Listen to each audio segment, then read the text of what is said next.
अस्सलाम वालेकुम दोस्तों ये देखें हमारे इलाके में शाम के टाइम की धुंध आ रही है। कितनी शदीद धुंध आ रही है, सर्दी इतनी बढ़ गई है कि क्या बताऊँ।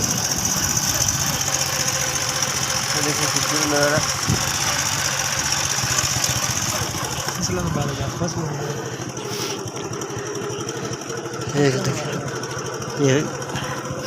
ये गंदम देखें, जहाँ तक नजर जा रही है हमारी नहीं है, किसी और की है, लेकिन हम रास्ते से गुजर रहे थे, धुंध देखकर हमने वीडियो बनाने पर मजबूर हो गए। दोस्तों मेरी वीडियो लाइक और सब्सक्राइब लाजमी कीजिए। ये देखें कमान यानी गंदा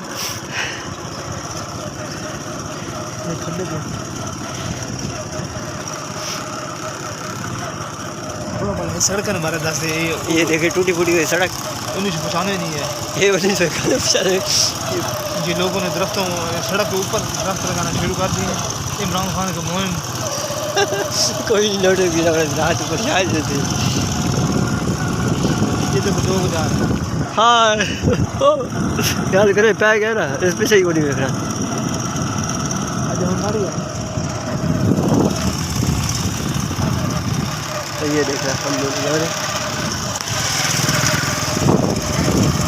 अच्छा दोस्तों मेरी वीडियो को लाइक सब्सक्राइब लाजमी कीजिएगा।